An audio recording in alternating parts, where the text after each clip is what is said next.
James Scora stood at attention, his heart racing as the sleek Kazon ship descended onto the landing pad. The alien vessel's arrival marked a pivotal moment in human history, one that would test the limits of interspecies diplomacy and James' own resolve. He never imagined his role as a cultural liaison for the United Earth government would lead to this. Greeting an advanced alien race whose sole purpose for visiting Earth was to investigate human mating practices, specifically the ability to mate with closed eyes. The ship's doors hissed open, revealing the Kazon delegation. James' breath caught in his throat as he laid eyes on Altair, the lead diplomat. The Kazon were strikingly attractive, their features both alien and alluring. Altair's gaze met James, and he felt a flutter of nervous energy in his stomach. The formal reception began, a carefully choreographed dance of politeness and protocol. James guided the Kazon representatives through the secure facility in Geneva, explaining Earth's customs and fielding their questions. However, the true purpose of their visit remained unspoken, hanging in the air like an invisible barrier. As the delegation gathered in the main conference room, Altair stepped forward, her voice, melodious yet firm, cut through the tension. "We appreciate your hospitality, but we must address the real reason for our presence on Earth." The room fell silent. James felt the weight of every human official's gaze upon him. Altair continued, "Our deep space transmissions intercepted your planet's explicit mating content. We are intrigued and confused by humans' ability to mate with closed eyes. We propose a series of controlled experiments to study this phenomenon." Shock rippled through the human delegation. James's mind raced, processing the implications of Altair's words. The tension in the room thickened as the Kazon diplomats' implied threat hung in the air. Refusal could lead to hostile actions from their technologically superior race. In that moment, James made a decision that would alter the course of his life and potentially shape the future of human-Kazon relations. He stepped forward, his voice steady despite his inner turmoil. "I volunteer as a test subject." The United Earth government officials exchanged worried glances, understanding the high stakes involved. After a brief hushed discussion, they reluctantly agreed to James's proposal. Within hours, James found himself in a specially prepared laboratory within the facility. The Kazon research team, led by Altair, busied themselves with setting up advanced monitoring equipment. James's anxiety mounted as he contemplated the enormity of his responsibility. He was no longer just James Scora, 32-year-old cultural liaison. He was now a representative of humanity, tasked with protecting Earth and fostering peaceful relations with a powerful alien race. Altair approached, her expression a mix of curiosity and what James thought might be internal conflict. She began explaining the parameters of the experiment and the data they hoped to collect. As James listened, he couldn't help but notice the complexity of emotions playing across Altair's features. Just as they were about to begin the first experiment, alarms blared throughout the facility. Red lights flashed, and security personnel burst into the room. "We have a security breach," one shouted. "Everyone to the secure bunker immediately!" In the chaos that ensued, James found himself ushered alongside Altair and the Kazan team into a reinforced underground chamber. As the heavy doors sealed shut, a grim-faced Earth official informed them of the situation. A radical human faction, vehemently opposed to alien presence on Earth, had launched an attack on the facility. Trapped in the bunker with the very aliens he was meant to study and be studied by, James realized his mission had expanded far beyond the original experiment. The fate of human-Kazan relations now rested on his ability to navigate this crisis and foster cooperation between the two species. As tensions rose both inside and outside the bunker, James met Altair's gaze. In that moment, he understood that the true test of humanity's ability to mate with eyes closed would be their capacity to build trust and understanding with an alien race, even when the future seemed uncertain and fraught with danger. The blaring alarms and flashing red lights transformed the bunker into a chaotic scene of urgency and fear. James, his heart pounding, quickly assessed their situation. The radical faction's attack had caught everyone off guard, and now they were trapped in this reinforced chamber with no clear way out. Altair's voice cut through the noise. "We need to secure our position. What defenses does this bunker have?" James snapped into action, pushing aside his anxiety. He strode to a control panel near the sealed doors, fingers flying over the interface. I can activate additional security measures from here. It won't hold them off indefinitely, but it'll buy us time. As James worked, Altair produced a small device from her suit. It emitted a soft hum as she ran it along the walls of the bunker. This scanner will identify structural weaknesses and potential entry points. We can focus our efforts there. Their cooperation was seamless, born of necessity and their shared predicament. James marveled at how quickly they had shifted from subjects of an experiment to allies in a crisis. He finished inputting the security codes and turned to Altair. I've sealed off the main access points and rerouted power to the emergency systems. What did your scan reveal? Altair's brow furrowed as she studied the holographic display projected from her device. There are two vulnerable areas, a ventilation shaft on the east wall and a maintenance hatch near the floor on the north side. We should reinforce those immediately. As they worked to barricade the weak points, using whatever materials they could find in the bunker, a lull in the attack allowed them a moment to catch their breath. James leaned against the wall, wiping sweat from his brow. I never imagined our meeting would turn out like this. Altair's expression softened. Nor did I. Perhaps now is a good time to address the misunderstanding that brought us here in the first place. James nodded, realizing the absurdity of their situation. About the whole mating with closed eyes thing, it's not actually a special ability.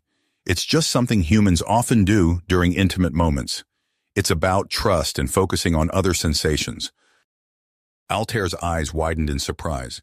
Truly, but our research indicated, this is fascinating. In Kazon culture, visual stimulation is crucial to our mating practices. The idea of closing one's eyes during such an act is completely foreign to us. Their conversation was interrupted by a new voice. If I may interject, I believe I can offer some insight into this cultural misunderstanding. James and Altair turned to see a woman in a lab coat approaching them. She had been huddled in a corner of the bunker, largely unnoticed in the chaos until now. Dr. Elena Volkov, she introduced herself, extending a hand. I'm a xenobiologist. I was working in the lab when the attack began and got swept up in the evacuation. James shook her hand, relief washing over him at the prospect of expert help. Dr. Volkov, your timing couldn't be better.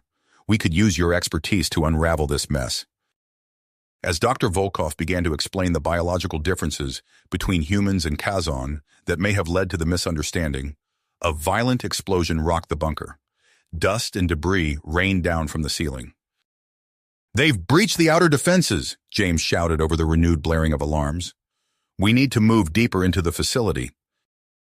The trio quickly gathered what supplies they could and made their way to a hidden door at the back of the bunker. James input a series of codes and the door slid open with a hiss. They hurried through, finding themselves in a narrow corridor lit by dim emergency lights. As they navigated the labyrinthine passageways of the facility, James and Altair took turns sharing their knowledge of human and Kazan tactics, staying one step ahead of their pursuers. Dr. Volkov provided valuable insights on the layout of the research areas, guiding them toward safer zones. After what felt like hours of cat and mouse through the facility, they stumbled upon a heavily secured door. Dr. Volkov's eyes widened in recognition. This is a restricted area, a secret research lab that even most staff don't know about. James hesitated, but another distant explosion made the decision for him. He quickly bypassed the security system, and they slipped inside, sealing the door behind them.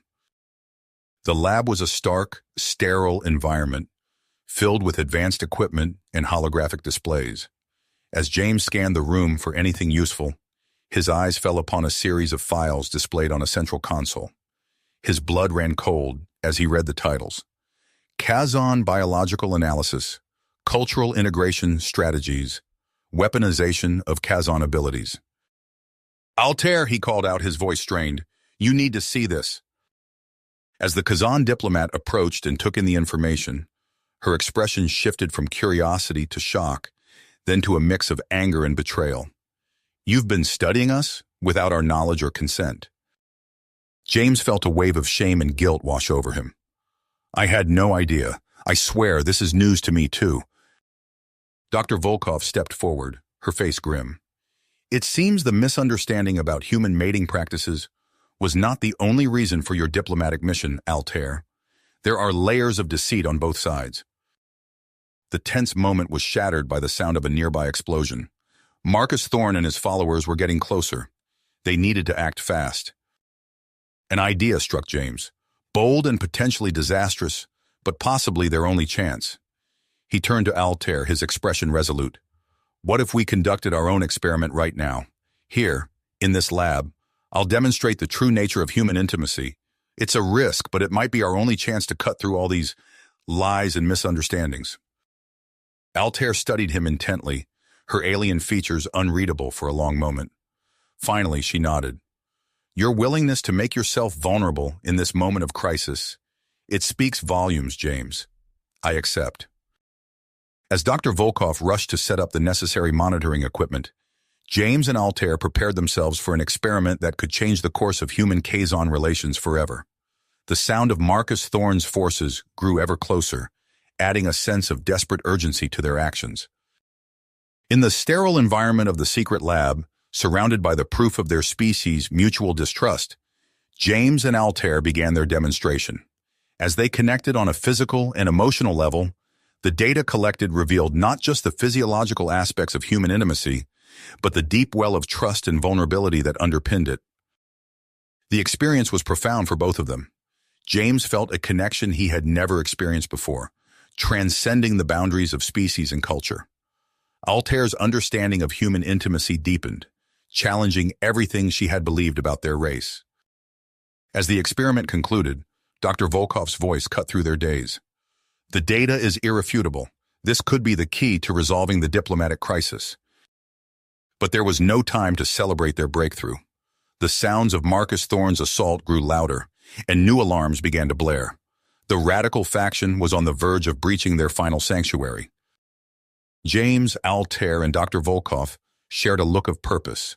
They had uncovered truths that could reshape the future of human-Kazon relations. But first, they had to survive long enough to share their discoveries. As they prepared for the impending confrontation, the bond forged between them in this crucible of danger and revelation became their greatest strength.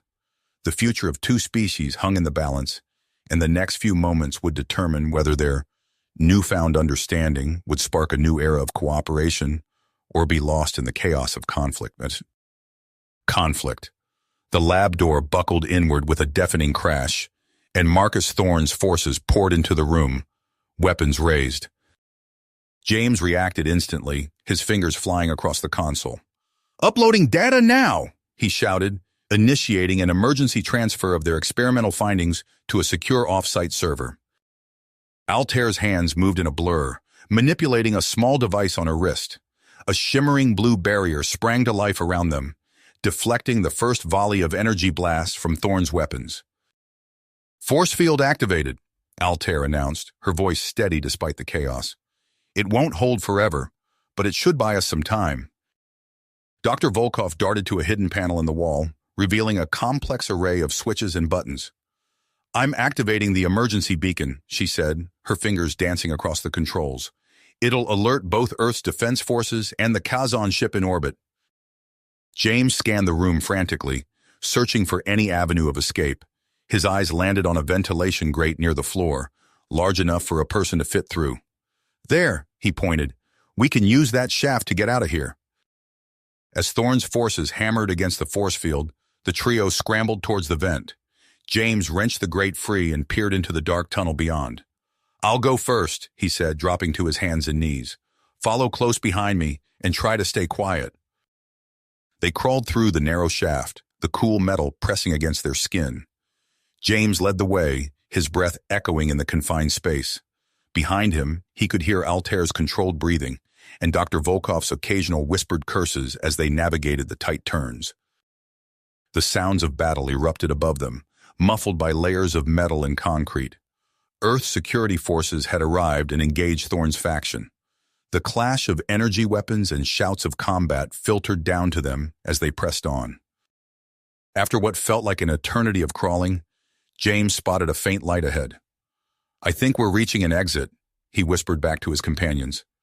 Carefully, he pushed open the vent cover and emerged into a dimly lit corridor on a lower level of the facility.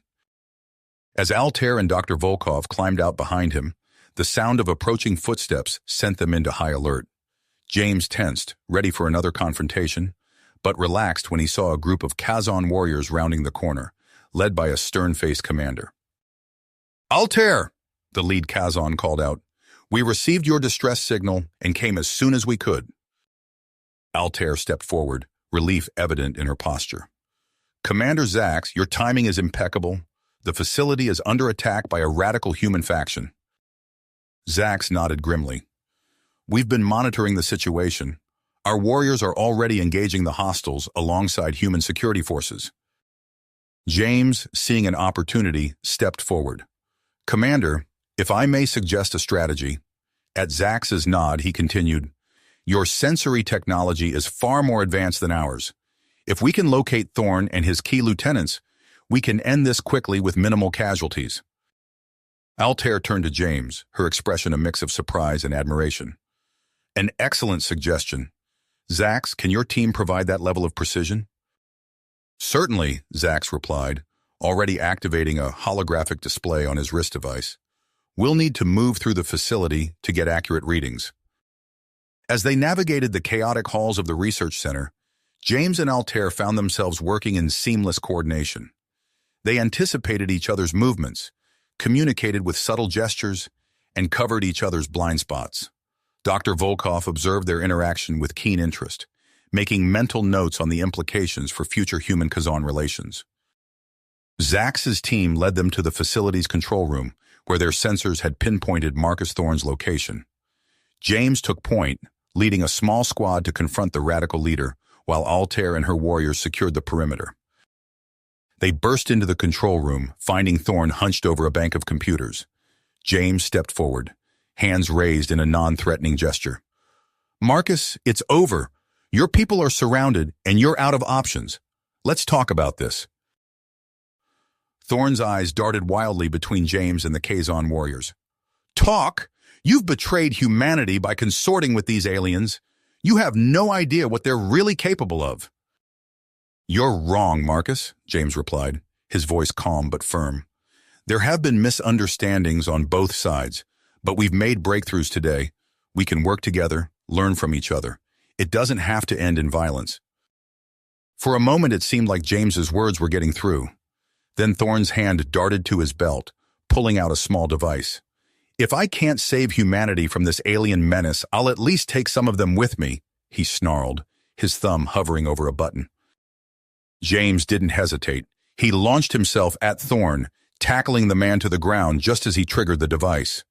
A blinding flash filled the room, followed by a thunderous explosion.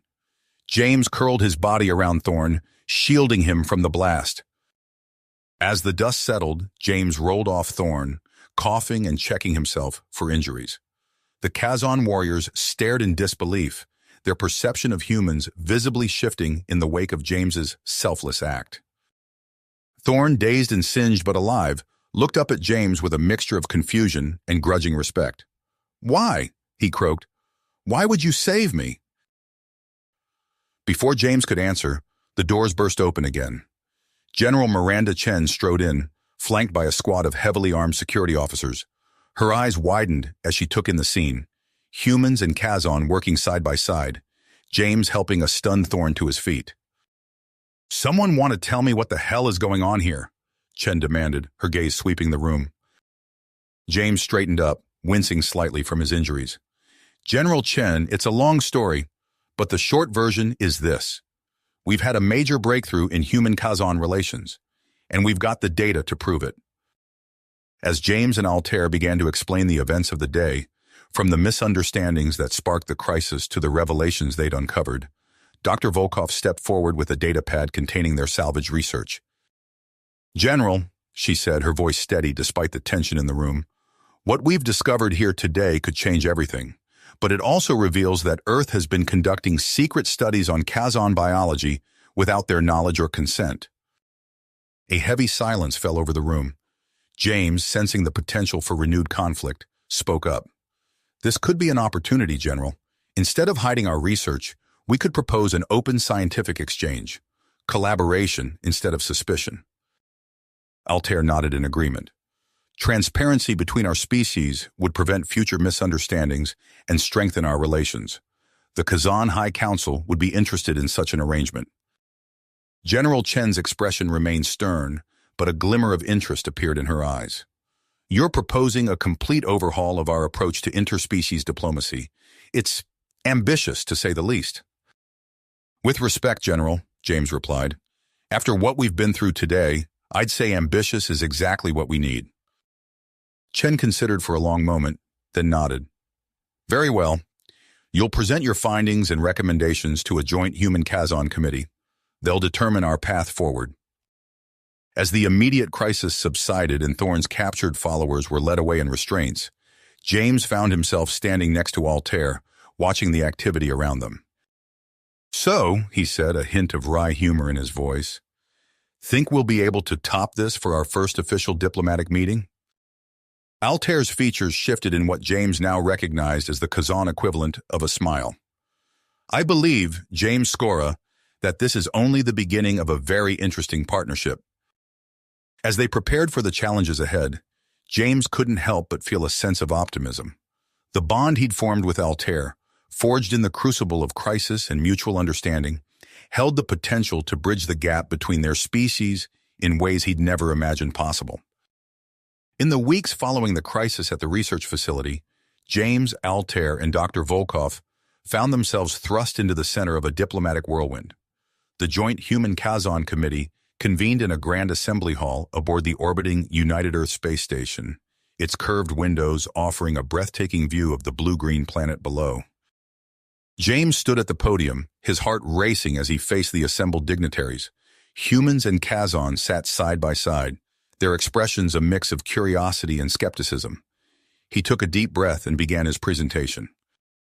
Esteemed committee members, he said, his voice steady despite his nerves, what we discovered during the recent crisis goes far beyond a simple misunderstanding. It reveals a fundamental gap in our knowledge of each other's species, a gap that, if left unchecked, could lead to further conflict. As James spoke, holographic displays flickered to life around the room, showing data from their experiment. Graphs and charts illustrated the physiological responses of both humans and Kazon during moments of intimacy, while side-by-side comparisons highlighted the cultural misconceptions that had fueled the diplomatic tensions. Altair stepped forward, her presence commanding attention from both humans and Kazon alike. Our findings demonstrate the need for open, transparent scientific exchange between our species, she said, her translator conveying the passion in her voice. Only through mutual understanding can we hope to build a lasting peace. Dr. Volkov presented next, delving into the xenobiological implications of their research. Her expertise lent weight to their arguments, driving home the potential benefits of continued collaboration. As the presentation concluded, a murmur of discussion rippled through the assembly. James exchanged a glance with Altair, sensing the shift in the room's atmosphere. They had made an impact, but the outcome was far from certain. A new figure rose from the human delegation, a woman with silver hair and piercing dark eyes. Ambassador Zhen Li, the chairperson announced, you have the floor. Ambassador Li surveyed the room, her gaze settling on James and Altair. What we have heard today is nothing short of revolutionary, she began. It is clear that our current approach to human-Kazon relations is insufficient. I propose we establish a joint research initiative dedicated to fostering understanding and cooperation between our species. The proposal sparked intense debate among the committee members. James watched as humans and Kazan alike argued points and counterpoints, the fate of their work hanging in the balance. Hours later, as the station's artificial day cycle dimmed to simulate evening, the committee reached its decision. James held his breath as the chairperson stood to deliver the verdict. After careful consideration, the chairperson announced, this committee approves the creation of the Joint Human-Kazon Research Initiative. Dr. James Scora will serve as the human lead researcher, with Altair Zaneth as the Kazon representative. Dr. Elena Volkov will act as chief xenobiologist for the project. A wave of relief washed over James. He turned to Altair, finding his own mix of excitement and apprehension mirrored in her expression. In the days that followed, James and his team were assigned to a new research facility aboard a neutral space station orbiting Earth. The station was a marvel of engineering, its sleek design incorporating both human and Kazan architectural elements. As they settled into their new workspace, the challenges of their task became apparent. Human and Kazan technologies clashed, their research methodologies often at odds. James found himself mediating disputes between frustrated scientists of both species. No, a human researcher argued, gesturing at a complex array of equipment. The quantum resonance chamber needs to be calibrated to human neural patterns first, or we'll never get an accurate baseline. His Kazan counterpart bristled. Your neural patterns are irrelevant to our bioelectric field analysis. The chamber must be attuned to Kazan physiology for the results to have any meaning. James stepped between them, holding up his hands. Both approaches have merit, he said, his mind racing to find a solution. What if we created a dual calibration system? We could run parallel analyses and compare the results. Altair approached, nodding her approval. An elegant solution, she said. We could develop a new hybrid protocol that incorporates both human and Kazan methodologies. As they worked to implement this new approach, James marveled at how naturally he and Altair complemented each other. Where he saw technical problems, she often perceived cultural nuances he had missed. Together, they navigated the complex landscape of interspecies research with increasing skill. Their efforts bore fruit sooner than anyone had expected. Late one night, as James pored over data from their latest experiment, he noticed an anomaly in the results. He called Altair and Dr. Volkov to his workstation, his excitement palpable. Look at this, he said, highlighting a section of the display. There's a unique cellular response occurring in both human and Kazan samples when exposed to this compound. Dr. Volkov leaned in, her eyes widening. Incredible, she breathed. This suggests a level of biological compatibility we never imagined possible. Altair studied the data, her head tilted in concentration. The implications for medical research are enormous, she said. Treatments developed from this discovery could benefit both our species. As news of their breakthrough spread, excitement rippled through the scientific community. Messages of congratulations and requests for collaboration flooded in from researchers across Earth and the Kazan homeworld. However, not everyone greeted the news with enthusiasm. James was reviewing security protocols with Altair when an alarm blared through the station. Red warning lights flashed as the station's computer announced a Level 1 security breach. The firewalls are under attack, Altair said, her fingers flying over a holographic interface. Someone's trying to access our research data. James jumped into action, working alongside Altair to counter the cyber assault. They moved in perfect sync, anticipating each other's actions as they fought to protect their work. There, James shouted, isolating a vulnerability in the station's defense grid. They're exploiting a weakness in the human design systems. Altair nodded, already adapting a Kazan security algorithm to patch the hole. Implementing countermeasures now, she said, her voice tense with concentration. For hours, they battled the unseen attackers, thwarting attempt after attempt to breach the station's defenses. As the attack intensified, James realized with growing dread that the hackers were targeting more than just their research data. They're going after life support, he yelled, frantically rerouting power to maintain the station's critical systems. Altair's eyes met his, a silent understanding passing between them. Without a word, they redoubled their efforts, their combined knowledge of human and Kazan technology, creating an impenetrable shield against the assault. Finally, as suddenly as it had begun, the attack ceased. James slumped in his chair, exhaustion washing over him. Altair placed a hand on his shoulder, the gesture conveying both comfort and shared relief. We did it, James said, looking up at her with a weary smile. Altair nodded, her expression softening. Yes, we did, together. As they surveyed the damage and began the process of fortifying the station's systems, James couldn't shake the feeling that this was only the beginning. Their success had made them targets, and he knew that the forces opposed to human-Kazan cooperation would not give up easily. But as he worked side by side with Altair, James felt a surge of tenacity. Whatever challenges lay ahead, he knew they would face them as a team, a living example of what humans and Kazon could accomplish together. As James and Altair continued their work, the anticipation on the station grew palpable. Word had spread that high-ranking officials from both Earth and the Kazon homeworld were en route to evaluate their groundbreaking research.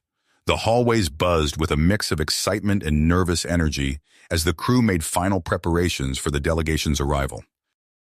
James stood before a mirror in his quarters, adjusting his uniform.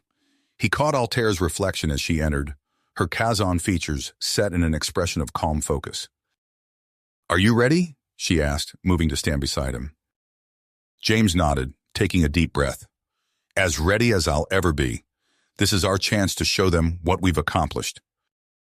They made their way to the docking bay, arriving just as the sleek diplomatic shuttle completed its docking procedures. The airlock cycled, and the doors slid open to reveal the delegation. Admiral Hiroshi Tanaka stepped out first, his crisp Earth Fleet uniform adorned with a constellation of medals. His weathered face bore the marks of a long military career, but his eyes were sharp and alert as they scanned the welcoming party.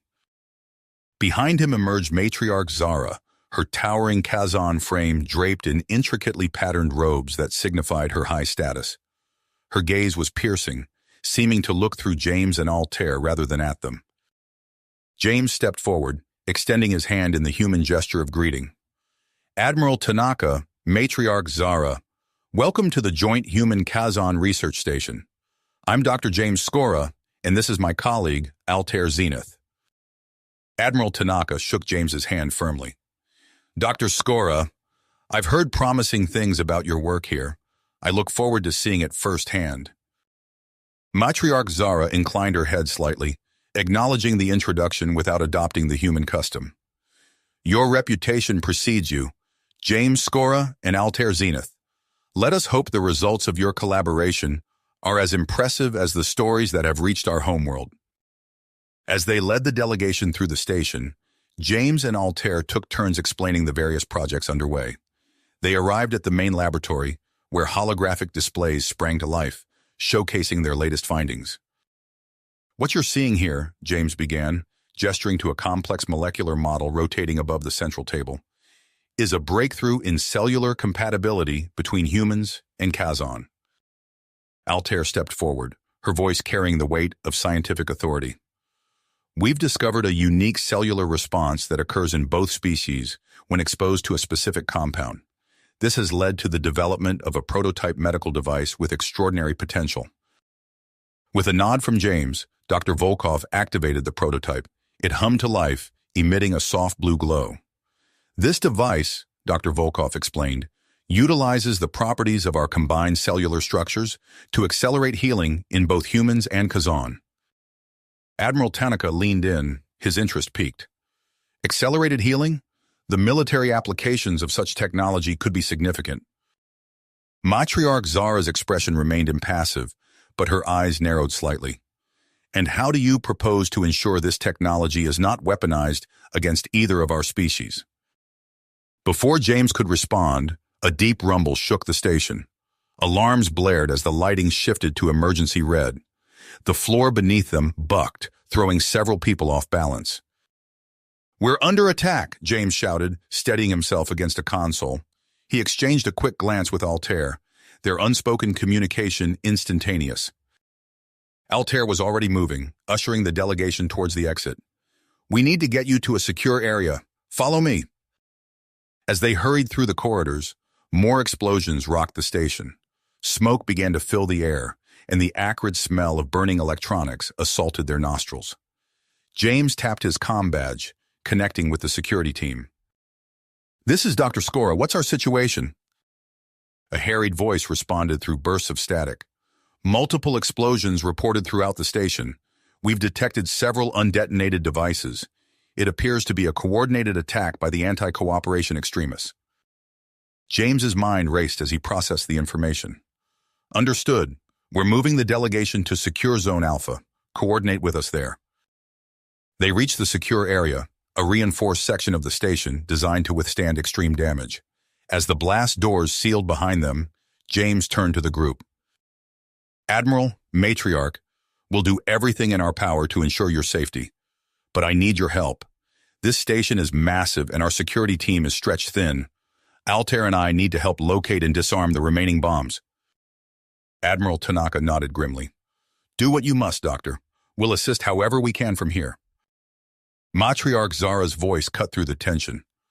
I will not cower in a safe room while our lives hang in the balance. I will accompany you. Before James could protest, another explosion shook the station. Altair placed a hand on his arm, her touch conveying both support and urgency. We don't have time to argue. Let's move. As they ventured back into the chaos of the damaged station, James couldn't shake the feeling that this crisis would either cement the future of human-Kazon relations or destroy it entirely. They navigated through smoke-filled corridors, the emergency lighting casting eerie shadows. James and Altair moved in perfect synchronization, their combined knowledge of the station's layout guiding them through the maze of twisted metal and sparking circuitry. Rounding a corner, they stumbled upon a gruesome sight. Dr. Volkov lay slumped against a wall, a nasty gash across her forehead and her leg bent at an unnatural angle. Elena! James rushed to her side, quickly assessing her injuries. Dr. Volkov's eyes fluttered open, her voice weak but determined.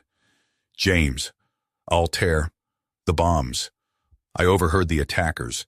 They're targeting the primary power couplings on decks 7, 12, and 15. Altair knelt beside them, her expression a mix of concern and focused tenacity. We need to split up. It's the only way to reach all the locations in time. James nodded, the weight of the decision heavy on his shoulders. Agreed. Matriarch Zara, please help Dr. Volkov back to the secure zone. Altair, take deck 15. I'll handle deck 12. We'll meet at deck 7 for the final bomb. As they parted ways, the station shuddered again, a reminder of the urgency of their mission. James raced through the corridors, his heart pounding in rhythm with his footsteps. He reached deck 12, the acrid smell of smoke growing stronger. Approaching the power coupling, James spotted the explosive device. Its sleek design incorporated both human and Kazan technology, a twisted mirror of the cooperation he and Altair had worked so hard to foster. With steady hands, he began the delicate process of disarming the bomb, acutely aware of each passing second. Meanwhile, Altair faced her own challenges on deck 15. As she worked to disable the explosive, she heard footsteps approaching. Spinning around, she found herself face to face with a hulking Kazon warrior, his eyes blazing with fanatical hatred. Traitor! He snarled, lunging at her with a vicious swipe. Altair dodged, her movements fluid and precise. She recognized her attacker, Krell, a notorious anti-human extremist from her homeworld. Their fight was a blur of strikes and counterstrikes, a deadly dance that utilized every inch of the narrow corridor. As James finished disarming the bomb on deck 12, his comm badge crackled to life. Admiral Tanaka's voice came through, tense and urgent. Dr. Skora, we've lost contact with Altair. Her last known position was near the command center on deck 14. A cold dread settled in James's stomach. Without hesitation, he changed course, racing towards the command center. As he approached, he heard the unmistakable sounds of combat. Rounding the corner, he saw Altair locked in fierce hand-to-hand combat with Krell. James didn't hesitate. He charged forward, catching Krell off guard with a tackle that sent them both crashing into a control panel.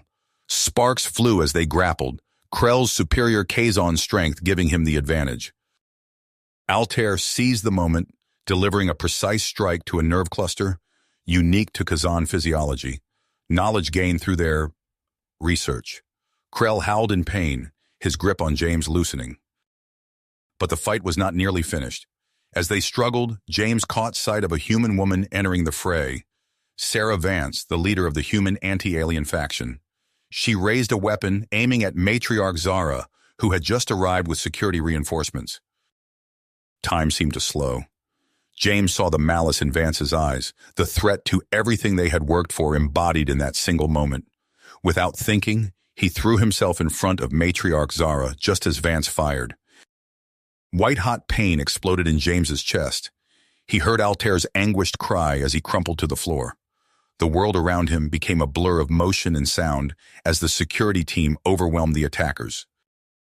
Through the haze of pain, James was vaguely aware of being moved. He caught glimpses of Altair's face, her features etched with worry. Admiral Tanaka and Matriarch Zara appeared in his field of vision, their expressions grim. "The medical bay, it's too damaged," someone was saying. "We don't have the equipment to treat an injury this severe." Altair's voice cut through the fog in James's mind. "The prototype, our healing device, it's our only chance." There was a moment of tense silence, then Admiral Tanaka's authoritative tone, "Do it." James felt a cool sensation against his skin as the prototype device was activated. For a moment, nothing seemed to happen. Then gradually, the pain began to recede. He drew a deep breath, then another, each one coming easier than the last. As his vision cleared, James saw Altair's face hovering above him, a mixture of relief and lingering fear in her eyes. Beyond her, Admiral Tanaka and Matriarch Zara watched intently, their expressions unreadable. James struggled to sit up, aided by Altair's gentle support. He looked around at the gathered faces, human and Kazan alike, all witnesses to a moment that would reshape the future of both their species. Admiral Tanaka stepped forward, his voice carrying the weight of authority. "Dr. Skora, Altair Zenith, what we've seen here today goes beyond any report or presentation. You've demonstrated not just the potential of your research, but the power of true cooperation between our species." Matriarch Zara nodded, her gaze sweeping across the room. "Indeed, in the face of those who would destroy us, you have shown us a path forward, a path we must now have the courage to walk together." As James and Altair exchanged glances, they knew that this was only the beginning. The attack on the station had changed everything, opening new possibilities and challenges for human-Kazon relations. Whatever the future held, they would face it as they had faced this crisis, together. James's recovery marked a turning point in human-Kazon relations. The prototype healing device, born from their collaborative research, had saved his life and demonstrated the immense potential of their partnership. In the weeks that followed, as the station underwent repairs, discussions between Earth and the Kazon homeworld intensified. Admiral Tanaka and Matriarch Zara, deeply impressed by the events they had witnessed, became vocal advocates for increased cooperation. Their influence, combined with the undeniable success of the research station, led to a bold new initiative, the establishment of a joint human Kazon colony on Mars.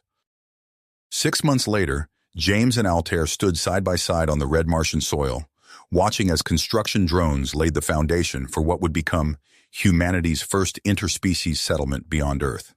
The domed city gleamed in the distance, a testament to the combined ingenuity of human and Kazon engineering. "It's really happening," James said, his voice filled with a mixture of awe and pride. "Sometimes I still can't believe we've come this far." Altair nodded, her gaze fixed on the horizon. "This is only the beginning, James. We have much work ahead of us." As co-leaders of the Mars Colony Project, James and Altair found themselves facing new challenges daily. The intricacies of managing a settlement composed of 2 distinct species, each with their own needs and cultural norms, proved to be a constant balancing act. One crisp Martian morning, as James reviewed the latest atmospheric readings in the colony's control center, a message alert flashed on his screen. It was from Earth, announcing the arrival of a new specialist to join their team. Dr. Victor Reeves stepped off the transport shuttle, his eyes gleaming with excitement as he took in the Martian landscape. James and Altair were there to greet him, along with a small delegation of human and Kazan colonists. "Dr. Reeves," James extended his hand in welcome. "We've heard a lot about your work in terraforming. We're excited to have you on board." Reeves shook James's hand vigorously. "The pleasure's all mine, Dr. Skora, and you must be Altair Zenith," he turned to greet the Kazon scientist. "I've been following your joint research with great interest. I believe we can do great things here on Mars." As they walked through the colony, Reeves outlined his vision for accelerating the terraforming process. His plan involved a radical combination of human atmospheric manipulation techniques and Kazon bioengineering. "With this approach," Reeves explained, gesturing animatedly, We could make Mars habitable in decades rather than centuries. Just imagine it, a second Earth, right here in our solar system. James and Altair exchanged glances. The potential was undeniable, but so were the risks. Dr. Reeves, Altair began carefully, while your proposal is intriguing, we must consider the potential consequences of such rapid transformation. Our understanding of Mars's ecosystem is still limited. James nodded in agreement. We need to proceed with caution. Any misstep could have catastrophic consequences for the colony and future exploration. Reeves' enthusiasm dimmed slightly, but he pressed on. I understand your concerns, but think of the benefits. We have an opportunity to make history here, to create a new world for both our species. The debate over Reeves's terraforming plan continued in the following weeks, creating a palpable tension within the colony leadership. James found himself torn between the allure of rapid progress and the need for careful, measured advancement. Their deliberations were interrupted by a crisis that threatened the very existence of the Mars colony. A series of massive dust storms, more severe than any they had previously encountered, bore down on the settlement. Alarms blared throughout the colony as the first wave hit. James rushed to the control center, where Altair was already coordinating emergency responses. The atmospheric processor on the eastern dome is malfunctioning, Altair reported, her voice tense but controlled. If it fails completely, we'll lose life support for a third of the colony. James nodded grimly. I'll lead a team to repair it. You focus on evacuation procedures for the most vulnerable colonists. As James donned his protective suit and prepared to venture out into the storm, he caught Altair's gaze. No words were needed. Their shared look conveyed both concern and purpose. The Martian wind howled as James and his team made their way to the damaged processor. Visibility was near zero, the air thick with swirling red dust. They worked frantically, racing against time as the storm intensified around them. Back in the control center, Altair deftly managed the crisis, her calm demeanor a steadying influence on the panicked colonists. She directed Kazon engineers to reinforce critical structures while overseeing the human medical team's preparations for potential injuries. Hours passed in a blur of activity. As the storm began to subside, James and his team stumbled back into the colony, exhausted but successful. The atmospheric processor was operational again, and the immediate danger had passed. In the aftermath of the crisis, as colonists emerged from shelter and began assessing the damage, James made an unexpected discovery. While inspecting a section of the colony's outer wall that had been exposed during the storm, he noticed an unusual formation in the rock face. Upon closer examination, James realized he was looking at a previously unknown cave system. Excitement building, he called for a scientific team to join him. As they cautiously explored the caves, their lights illuminated something extraordinary, traces of what appeared to be ancient microbial life. The discovery sent shockwaves through the scientific community on Mars and Earth alike. It was the first concrete evidence of indigenous life on the Red Planet, opening up new avenues of research and raising profound questions about the nature of life in the universe. As news of the Martian microbes spread, James and Altair found themselves at the center of a renewed debate about the future of Mars. Dr. Reeves argued that the discovery only reinforced the need for rapid terraforming to create an environment where such life could flourish. Others, including many Kazan scientists, advocated for a more conservative approach to preserve these alien ecosystems. The controversy extended beyond Mars. On Earth, a charismatic politician named Senator Maxwell Vaughn began gaining traction with a platform of human supremacy. His speeches, filled with thinly veiled xenophobia, called for an end to interspecies cooperation and a focus on human-only space exploration. Meanwhile, on the Kazon homeworld, a conservative faction led by warlord Krax challenged matriarch Zara's authority. They argued that continued collaboration with humans would lead to the dilution of Kazon culture and genetic purity. As these political storms brewed, James and Altair knew they needed to take bold action to secure the future of human-Kazon relations. They began formulating a plan for a joint mission to explore the moons of Jupiter, a venture that would showcase the unique strengths of both species working in tandem. As they worked late into the night, poring over mission parameters and crew selections, James found himself studying Altair's face in the dim light of the control room. He marveled at how far they had come, from reluctant research partners to the leaders of humanity's most ambitious interspecies endeavor. Altair looked up, catching his gaze. A moment of understanding passed between them, unspoken but profound. Whatever challenges lay ahead, they would face them together, as partners, as leaders, and as pioneers of a new era of cooperation between their species. Species and worlds. The political landscape shifted dramatically in the weeks following their conversation. On Earth, Senator Maxwell Vaughn's xenophobic rhetoric gained traction, his calls for human supremacy finding a receptive audience among those who feared change. Meanwhile, on the Kazon homeworld, Warlord Krax challenged Matriarch Zara's leadership, decrying the contamination of Kazon culture through human interaction. James and Altair watched these developments with growing concern. They knew their work on Mars was more crucial than ever, a beacon of cooperation in a sea of rising hostility. They accelerated their plans for the Jupiter mission, seeing it as a vital opportunity to showcase the strength of human-Kazon collaboration. "We need to move quickly," James said, studying the holographic display of Jupiter and its moons. "If we wait too long, we might lose our window of opportunity." Altair nodded, her eyes reflecting the swirling storms of the gas giant. "Agreed. Let's begin crew selection immediately." They pored over personnel files, seeking individuals who possessed not only the necessary skills, but also the unique genetic marker discovered by Dr. Volkov. This marker, present in a small percentage of both humans and Kazon, seemed to enhance adaptability to extreme environments, a crucial trait for deep space exploration. As they assembled their team, a crisis erupted on Mars that threatened to derail everything they had worked for. Dr. Victor Reeves, frustrated by what he saw as overly cautious terraforming efforts, had taken matters into his own hands. His aggressive approach had awakened something ancient and dangerous. Alarms blared throughout the colony as James rushed to the Environmental Control Center. Altair was already there, her fingers flying over the holographic interface. "What's happening?" James demanded, his eyes widening at the chaotic data streams. Altair's voice was tense. "The Extremophiles Reeves released.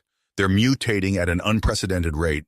They're adapting to the changed atmosphere and—" "And what?" James pressed. "They're attacking our infrastructure," Altair finished grimly. "Corroding metal, contaminating water supplies. If we don't contain this, we could lose the entire colony." James felt a cold dread settle in his stomach. They had come so far, overcome so much. He refused to let it all crumble now. "We need to split our focus," he said, his mind racing. "I'll lead a team to confront Reeves and his followers. Can you coordinate our defenses against these organisms?" Altair nodded, her expression resolute. "Go, I've got this." As James assembled a response team, reports flooded in from Earth. Senator Vaughn had introduced legislation to shut down the Mars colony and terminate all human Kazon projects. The fear in James's gut twisted into anger. They couldn't let ignorance and fear destroy everything they had built. James led his team through the colony's corridors, their pace urgent but measured. They couldn't afford to panic. As they approached the section Reeves had taken over, James activated his comms. "Dr. Reeves," he called out, keeping his voice steady, "this has gone too far. We need to talk." There was a moment of static, then Reeves's voice crackled through. "There's nothing to discuss, Skora. We're saving this planet with or without your approval." James gritted his teeth. "You're not saving anything. Your actions are putting everyone at risk. Stand down now." Reeves' laugh was bitter. "Or what? You'll stop me? I'm doing what needs to be done. History will vindicate me." As James tried to reason with Reeves, Altair faced her own battles. The mutated Extremophiles were spreading faster than anyone had anticipated. She coordinated teams of human and Kazon scientists, working frantically to develop countermeasures. "We need to think like them," Altair muttered, studying the organism's behavior patterns. "What drives them? What are their weaknesses?" As she worked, a massive dust storm began to form on the horizon. Altair's heart sank as she realized the full extent of what Reeves had done. His atmospheric meddling had destabilized Mars's weather patterns, creating storms of unprecedented fury. With the colony under siege from within and without, James and Altair knew they had to act decisively. They made the difficult decision to postpone the Jupiter mission, redirecting their specialized crew and resources to address the immediate crisis. James's team finally breached Reeves's stronghold, only to find the rogue scientist and his followers had barricaded themselves in the main terraforming control room. As they prepared to force entry, the colony shuddered under the first assault of the dust storm. Altair's voice came through James's comms, tight with tension. "James, we're out of time. The storm, it's like nothing we've ever seen. Our shields can't take much more of this." James looked at his team, then back at the sealed door. They had to end this now. "Breach it," he ordered. As the door blew open, James caught a glimpse of Reeves's shocked face before the room erupted into chaos. In the ensuing struggle, critical terraforming equipment was damaged, releasing a fresh wave of mutated extremophiles into the colony's air supply. Outside, the storm raged with increasing ferocity. Altair coordinated emergency responses, her voice a calm anchor in the midst of panic. She directed Kazon engineers to reinforce critical structures while overseeing the human medical team's preparations for the inevitable casualties. As the crisis deepened, Dr. Volkov made a startling discovery. The unique radiation produced by the Martian extremophiles was accelerating the expression of the genetic marker in both humans and Kazon. What had started as a disaster might be inadvertently driving the next stage of evolution for both species. With the colony's situation growing dire by the minute, James and Altair knew they needed a bold solution. They turned to their last hope, the experimental vessel designed for the Jupiter mission. "It's risky," James said, studying the ship's specs. "We'd be flying blind into the heart of the storm." Altair's eyes met his, filled with persistence. "We don't have a choice. It's this or lose everything." As they prepared for their high-stakes endeavor, news of the Mars crisis spread to Earth and the Kazan homeworld. The dramatic footage of humans and Kazan fighting side by side to save the colony began to shift public opinion. Senator Vaughn's support waned, while pressure mounted on Warlord Krax to reinstate Matriarch Zara and resume cooperation. James and Altair boarded the hybrid vessel with a small, hand-picked crew. As they launched into the howling Martian sky, James felt a moment of clarity. Whatever happened next, this was where he was meant to be, facing the unknown alongside Altair, pushing the boundaries of what their species could achieve together. The ship plunged into the heart of the storm, battered by winds that threatened to tear it apart. James and Altair worked in perfect synchronization, their bond forged in crisis now serving as the crew's lifeline. As they fought to control the ship and activate its weather manipulation systems, James caught Altair's eye. In that moment, amid chaos and danger, he saw not just his scientific partner, but a fellow pioneer, someone who shared his vision of a future where their species stood united against the challenges of the cosmos. The ship's systems hummed to life, projecting a field of energy into the storm. For a heart-stopping moment, nothing seemed to happen. Then slowly the swirling dust began to dissipate. The crew watched in awe as their desperate plans started to work, the Martian sky gradually clearing around them. But their victory was far from assured. As the storm weakened, new challenges loomed. The mutated extremophiles still threatened the colony, and the political fallout from recent events remained uncertain. James and Altair knew that saving Mars was just the beginning. The real work of healing rifts, building trust, and forging a truly unified future still lay ahead. As they guided their ship back towards the colony, James and Altair shared a look of quiet purpose. Whatever came next, they would face it together, as partners, as leaders, and as the architects of a new era of interspecies cooperation. The experimental vessel shuddered as it plunged deeper into the roiling dust storm. James gripped the control panel, his fingers tightening with tension. Beside him, Altair's four-fingered hands danced across the holographic interface, adjusting the ship's energy field to counteract the savage Martian winds. "Particle density increasing," Altair reported, her voice steady despite the chaos outside. "Wind speeds approaching 200 kilometers per hour." James nodded, his eyes fixed on the swirling red haze visible through the view screen. "Engaging human weather prediction algorithms. Let's see if we can find a weak point in this monster. As the ship's computers processed the data, James couldn't help but marvel at the seamless integration of human and Kazon technology. It was a testament to what their species could achieve together, a thought that steeled his grit as they faced the storm's fury. Suddenly, a warning klaxon blared through the cabin. "Energy field integrity at 72% and dropping," one of the Kazon engineers called out. "We can't maintain this level of output for long." James exchanged a glance with Altair. They both knew the risk when they embarked on this mission, but the reality of their situation was starting to sink in.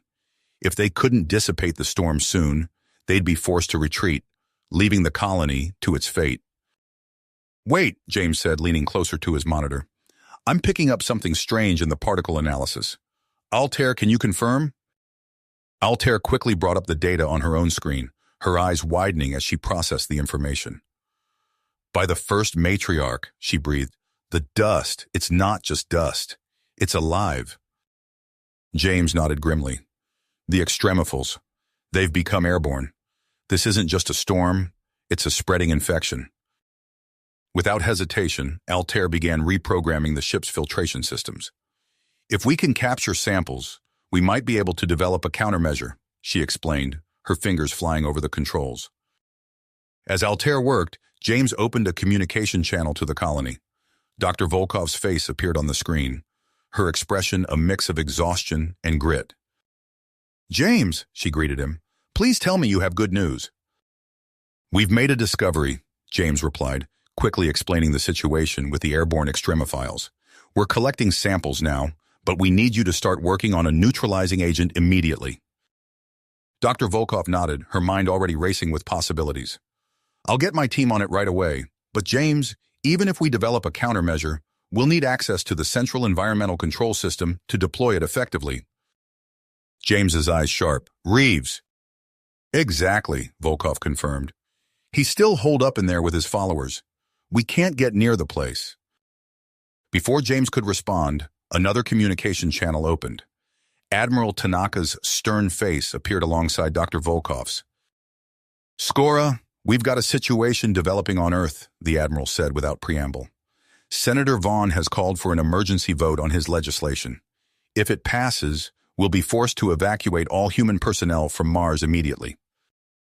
James felt his blood run cold. After everything they'd been through, everything they'd accomplished, it could all be undone by the stroke of a pen. "How long do we have?" he asked. "The vote is scheduled for 800 hours Earth Standard Time," Tanaka replied. "That gives you about 6 hours to determination the situation on Mars and show some results. Otherwise, I'm afraid my hands will be tied." As the Admiral's image faded, James turned to Altair. They didn't need words. Years of partnership had taught them to read each other's intentions. With a nod, they began formulating their plan. "I'll take a team to confront Reeves," James said. "We need that environmental control system." Altair agreed. "I'll coordinate with Dr. Volkov on the countermeasure. Once it's ready, we'll need to act fast." As they brought the ship about, preparing to return to the colony, a new alert sounded. James's eyes widened as he saw the source of the warning. "Altair," he said, his voice tense, "we've got company." On the interface, a massive Kazon warship shimmered into existence, its imposing form dominating the Martian orbit. Altair's face hardened as she recognized the ship's markings. "Warlord Krax," she said, her tone a mixture of surprise and apprehension. As if on cue, a transmission came through. Warlord Krax's scarred visage filled the screen, his eyes gleaming with an unreadable emotion. "Greetings, Altair of the 16th Clan," Krax rumbled. "I see the situation on Mars has escalated." James stepped forward, keeping his voice level. "Warlord Krax, your arrival is unexpected.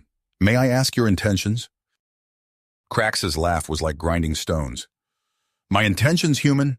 Let's just say I'm here to ensure the interests of the Kazon people are properly represented." As the transmission cut off, James and Altair shared a worried look. Krax's arrival had just added a dangerous new variable to an already volatile situation. "We need to move fast," James said, setting course for the colony. "Every second counts now." As they approached the dome-covered Martian settlement, James could see the storm's effects.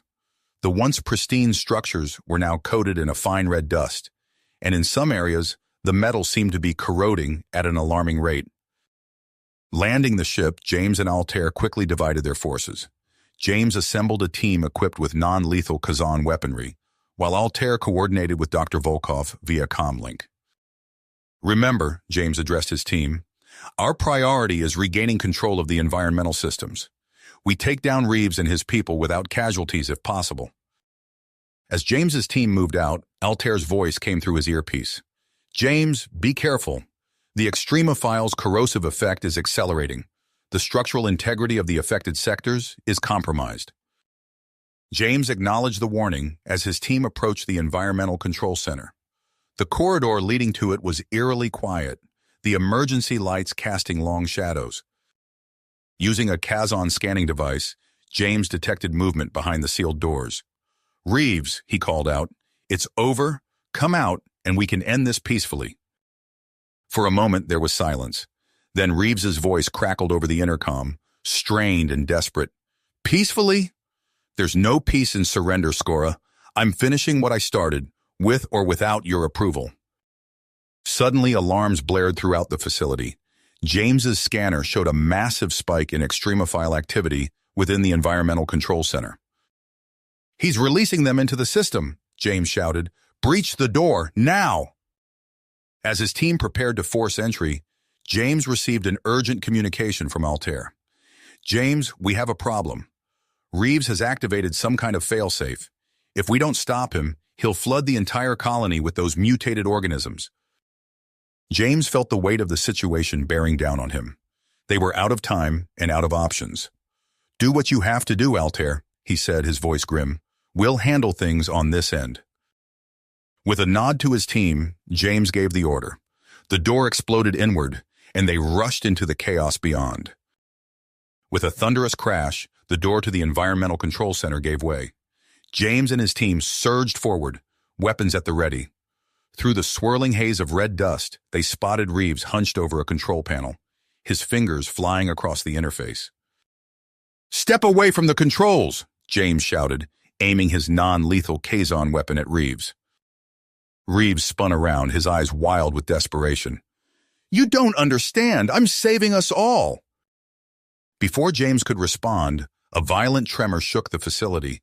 Warning klaxons blared as the structural integrity of the sector began to fail. James, Altair's voice crackled through his earpiece. The corrosion is accelerating exponentially.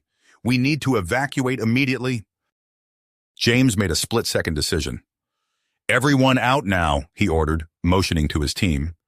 Then, approaching Reeves with his hands raised, he spoke calmly but firmly. Dr. Reeves, we have to go.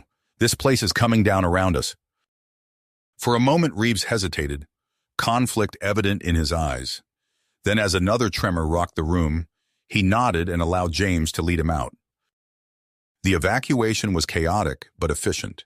James and his team guided Reeves and the other trapped colonists through collapsing corridors, dodging falling debris. Outside, they found Altair coordinating with Dr. Volkov via holographic link. The bacteria is ready, Dr. Volkov announced, her image flickering. We need to deploy it through the environmental systems immediately.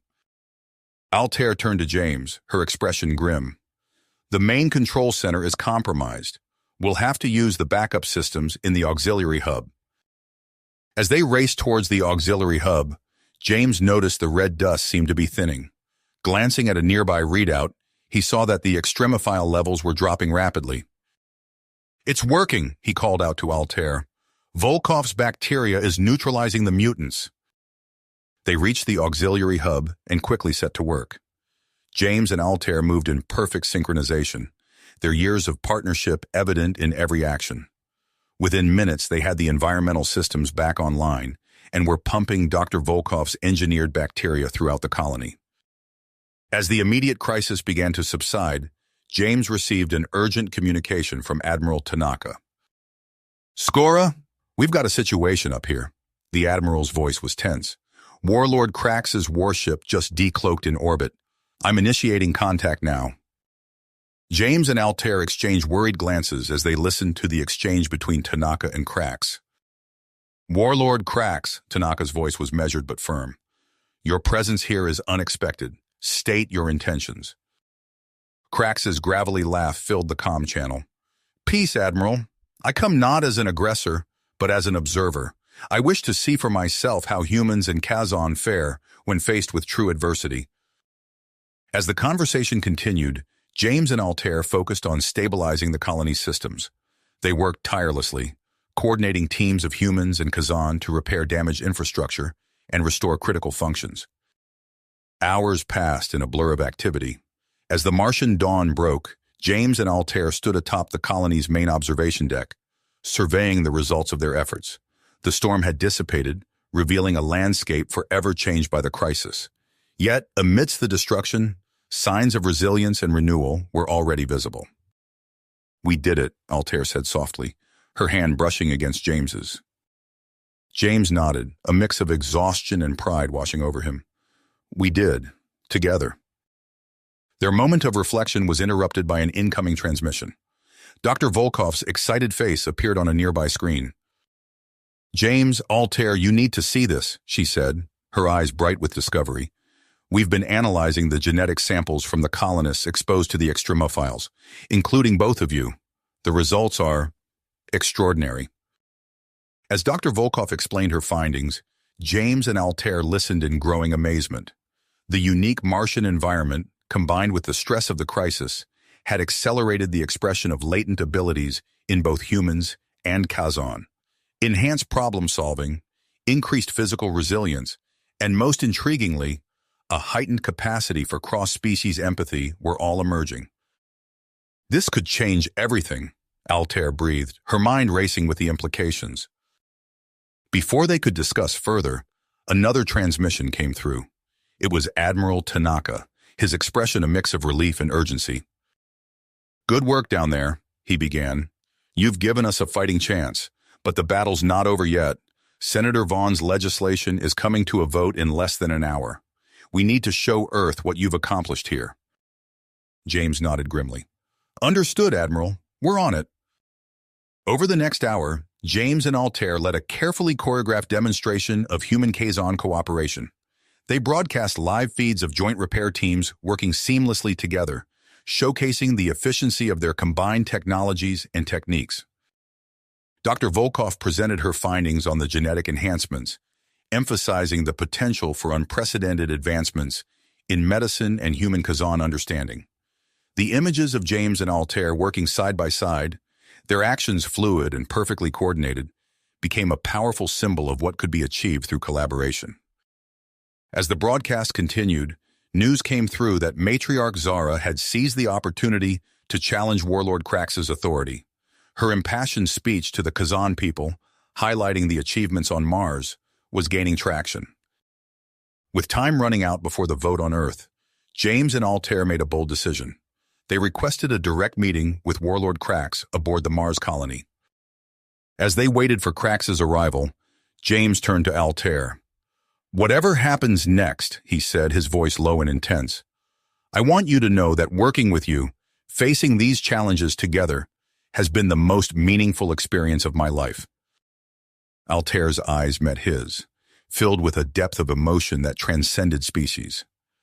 As it has been for me, James, she replied softly. The moment was interrupted by the arrival of Warlord Crax's shuttle. As the imposing Kazon leader strode towards them, James and Altair stood tall, ready to present their vision for the future. A future where humans and Kazon would face the challenges of the cosmos, not as rivals, but as partners. Allies. The air in the meeting room crackled with tension as Warlord Crax's imposing figure filled the doorway. James and Altair exchanged a brief glance, their years of partnership allowing them to communicate volumes in a single look. They stood tall, ready to present their vision for a shared future. As Crax entered, the room's holographic projectors flickered to life, revealing the unexpected presence of Matriarch Zara, Admiral Tanaka, and Senator Vaughn. James raised an eyebrow, realizing the stakes had just been raised significantly. Warlord Crax, James began, his voice steady and confident, we appreciate you taking the time to meet with us. We believe what we have to show you today will change the course of human-Kazon relations forever. Altair stepped forward, her movements in perfect sync with James. What we've achieved here on Mars is just the beginning, she added, her eyes meeting Krax's unflinchingly. As they launched into their presentation, the room came alive with holographic displays showcasing the Mars colony's remarkable achievements. James and Altair moved through the data with practiced ease, their natural synergy evident in every gesture and shared glance. The unique Martian environment has accelerated genetic expressions in both humans and Kazon, James explained, bringing up a 3D model of DNA strands. We're seeing enhanced problem-solving abilities, increased physical resilience, and most intriguingly, a heightened capacity for cross-species empathy. Altair picked up the thread seamlessly. This isn't just about individual enhancements. We're witnessing the emergence of a hybrid Martian ecosystem, one that combines elements of both Earth and Kazon biology. As they spoke, the holographic projections shifted to show time-lapse footage of the Martian landscape. Red dust swirled and settled, revealing patches of alien vegetation that seemed to pulse with an otherworldly vitality. Warlord Krax leaned forward, his scarred face unreadable. "Impressive," he rumbled. "But how does this benefit the Kazon people?" Before James could respond, alarms blared throughout the colony. The holographic displays flickered and distorted, replaced by urgent warning messages.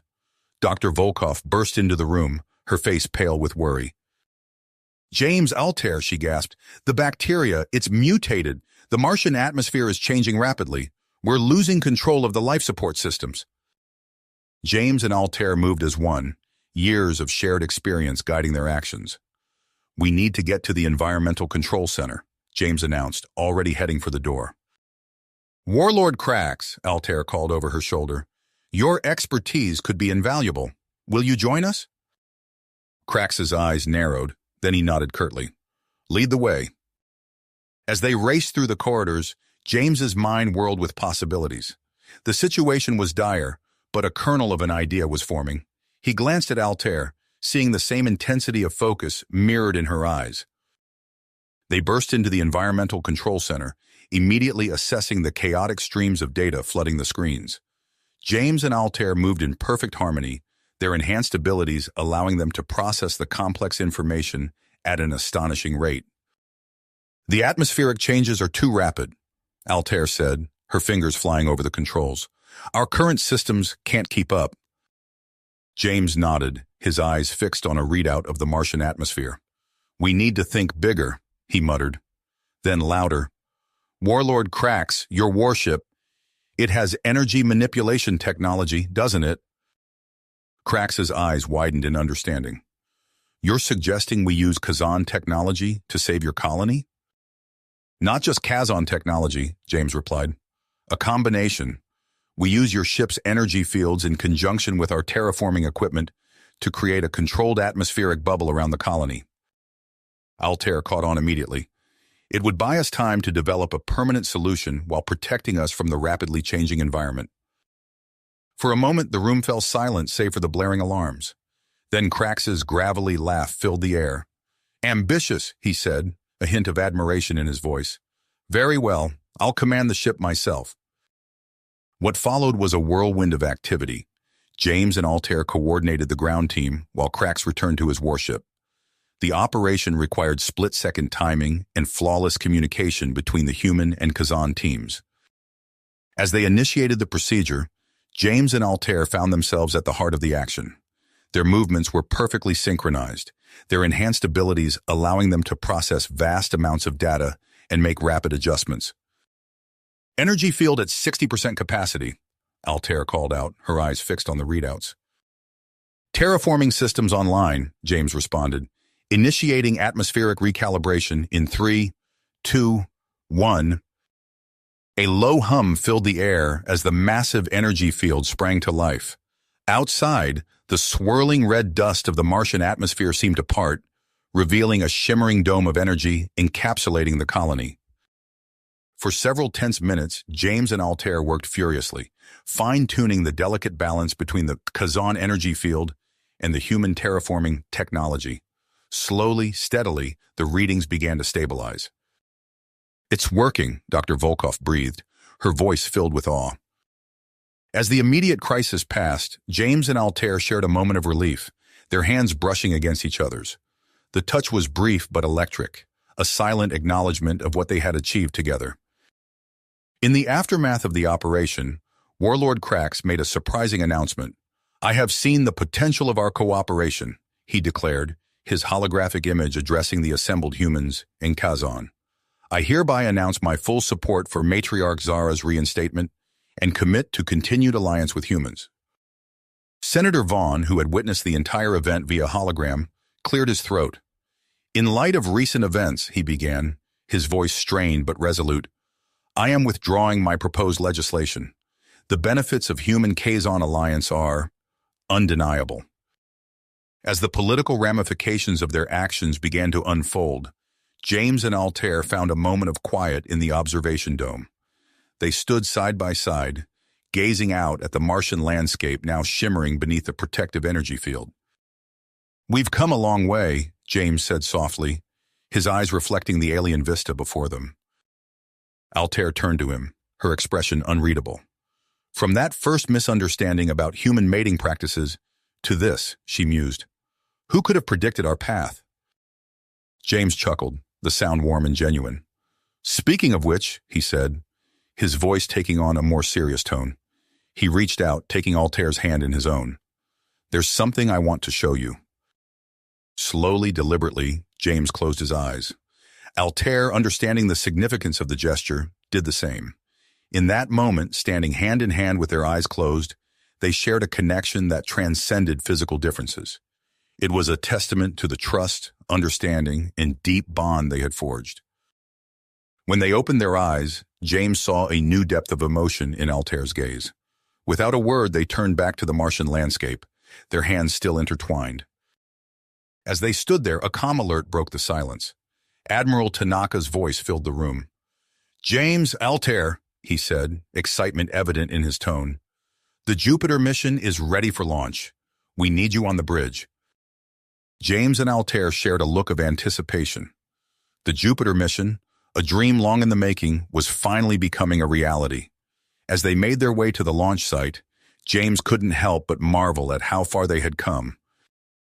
The hybrid vessel stood proudly on the launch pad, a testament to human and Kazon cooperation. Its sleek design incorporated the best of both species' technologies, creating a ship unlike any that had come before. As James and Altair took their positions on the bridge, surrounded by a crew of genetically enhanced humans and Kazon, the enormity of the moment struck them. They were about to embark on a journey that would take them further into the solar system than any joint human-Kazon mission had ever gone before. The countdown began, each number bringing them closer to a new chapter in interstellar exploration. James felt Altair's presence beside him, a comforting constant in the face of the unknown. As the engines roared to life and the ship began to lift off the Martian surface, James and Altair exchanged a glance. In that look was a wealth of shared experiences, challenges overcome, and a deep, unshakable bond. The ship broke free of Mars's gravity, accelerating towards the vastness of space. As the red planet receded behind them and the gas giant Jupiter loomed ahead, James felt a sense of anticipation unlike anything he had experienced before. This mission was more than just an exploration of the outer solar system. It was a bold step towards a future where humans and Kazon work side by side, facing the challenges of the cosmos together. As the ship hurtled through space, James knew that whatever lay ahead, he and Altair would face it as they had faced everything else, together. You have reached the end of the story. If you enjoyed this story and want to support us, please leave a like and subscribe to our channel, and for every comment that says 88, I will heart every single one of them. Thank you for your time.